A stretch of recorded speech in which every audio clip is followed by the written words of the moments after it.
What's going on, guys? Get1230 here with more Grand Theft Auto 5, and just today Rockstar gave us a bit more information about GTA 5. They gave us some screenshots, and also IGN, basically they're doing this week of GTA 5 where every day they're giving us a little bit more info, and today they happen to publish a 4-page article talking about their first hands-on impressions of the game, guys. That is 4 pages of good GTA 5 juicy content, but you know, I'm not going to sit here and read you guys all 4 pages. If you want to read that, check it out on IGN, just give it a Google search or whatever, but what I am going to do today is give you guys a breakdown of the screenshots that were released with that, and as always, they're pretty awesome, so I want to run through those and show you guys what I thought and what stuck out to me. Okay, so we're not going to go super in depth here because I do want to do this video in a timely fashion, but here's the first one that I saw and it really stood out to me. This is maybe one of the best ones because this is finally some character customization that we are seeing really for one of the first times. We may have seen some facial hair in the past on Franklin and stuff, but this time we see it on Michael. Now this is really cool. You can see he's got some 5 o'clock shadow going on, almost like the beard kind of thing if it would grow out a little bit more, and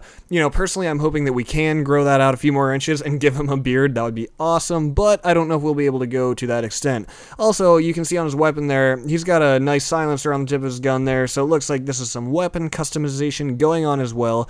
And just as a little side note, I noticed that Michael looked a tad Asian in the screenshot, and I don't know, it just doesn't look like him in my opinion. It does not look like the Michael that we've been seeing in the screenshots and trailers for the last 2 years, but whatever. Nonetheless, this is an awesome screenshot. You can see some carnage and flames going on in the background, and obviously it's nighttime. The stars have got some motion blur going on and everything, but that just looks like a wonderful screenshot.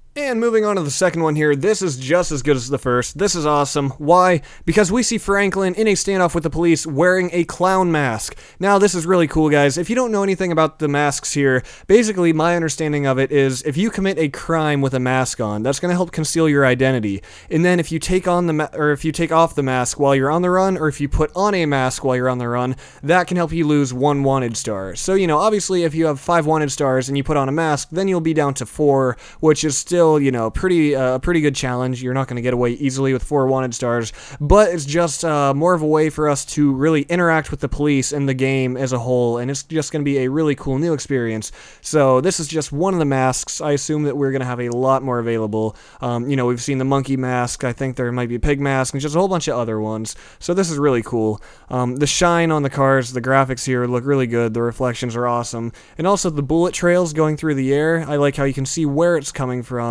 And tow truck in the background, that's also cool. Hopefully we can tow trucks. That would be awesome. Like, I would really love to just back up to a car parked at a red light and just put him on the tow truck and start driving away with his car while he's in it. And then moving on to this one here, this one's not too special just because we've seen other ones like it before. We've just got a helicopter flying over Los Santos, which, you know, of course looks great and everything, but it doesn't really give us any new insight to anything, so I'm not going to really say too much about this one, so moving on. We've got the gang of 3 standing here, just kind of hanging out, looks by an old warehouse or an old factory or something like that. You can see some guys up on that ledge up behind them, and they all appear to be armed. Looks like Trevor there's got some sort of shotgun, maybe a sawn-off or something like that. It's hard to exactly tell.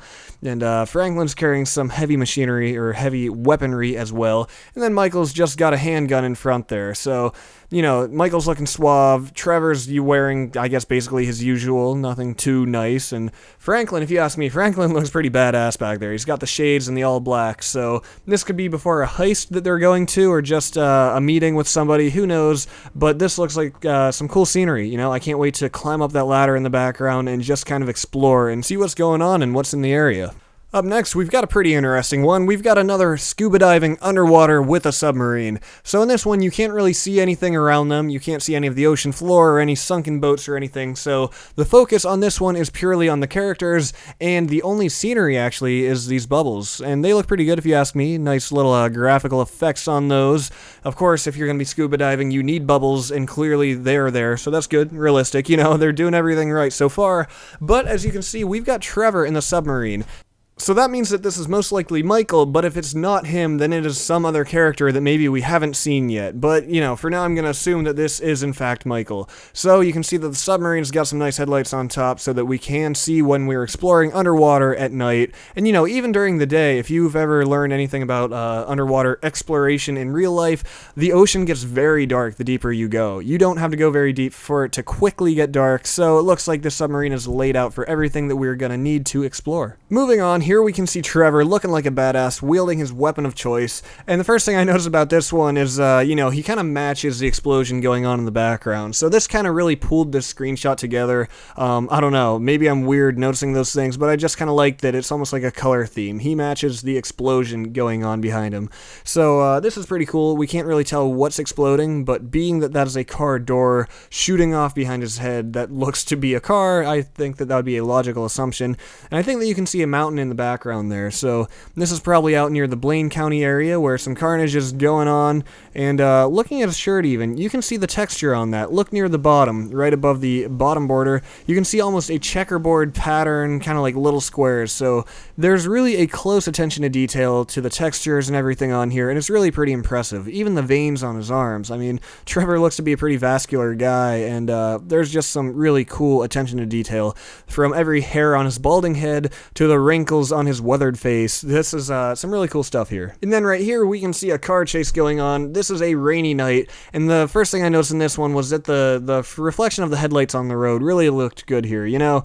in GTA 4 the reflections and everything were okay. You know, it was an older game, 2008. Now 5 years later, even though we're running on the same hardware that we were for GTA 4, you know, we can clearly see that Rockstar has made progress on all these graphical effects, from reflections to glare and shine and all that stuff. So this night shot really looks good, and here we can see the cops chasing this car, which may or may not be customized. It's hard to say. Those rims could be stock on it, but they could also be custom. I'm not totally sure, so I'm not going to say too much about that, but there you can see some power lines going off into the background towards that mountain, and yeah, this looks to be driving through the inner city-ish Los Santos area, maybe.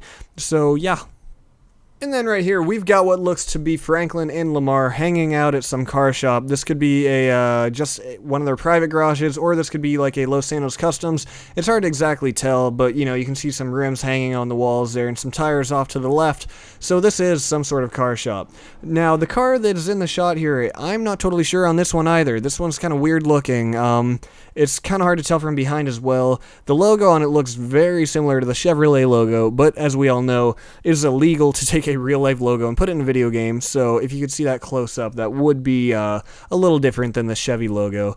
But you can see the dual exhaust pipes coming off that car there. Once again, as I said in the previous one, that could be stock or that could also be customized. There's no way to really know unless, you know, you find that car online somewhere, or you just play the game yourself and start customizing everything you can. So here we can see Franklin and Lamar both wearing green. Now, although that is a dark shade of green, green still represents the Grove Street gang, and I'm not sure if it necessarily has to be that vibrant green that we're used to seeing. Maybe just any green still shows your affiliation with the gang, so that could be why they're both wearing green in this shot. Franklin's also got the matching green logo on his hat there, so he's really decked out and looking suave. And lastly, we're going to close up this slideshow with this one right here. This is a beautiful screenshot looking over the city of Los Santos at night. We've got the back of the Vinewood sign here, and you can see that this is just really awesome. The draw distance on this is incredible. The rendering distance, look how far away we are seeing, you know? I mean, this map is just...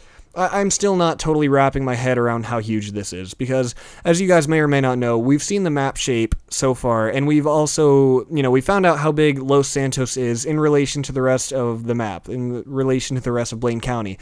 So this is Los Santos alone, the city, what you're seeing here, and that looks massive. The rest of the map behind here, like if you could take this camera where it's looking and turn it around to face the other direction, it would just go on and on. This map is giant, so that's what really excited me about this one, and the attention to detail here too. All the buildings here in the foreground, and then the towers with the red lights on there for the planes that may be flying over their head. Just some really, really impressive stuff going on here, and personally, you know, like the rest of you guys, I just cannot wait to get my hands on this game. So that about wraps it up for me here. IGN is going to be giving us little bits of information for the rest of the week. I'm not really sure what we'll find out. I imagine that this might be the best of the information. I can't imagine it getting much better than this anyway, but, you know, hopefully it does. So with that, guys, thank you for watching, and I will see you next time.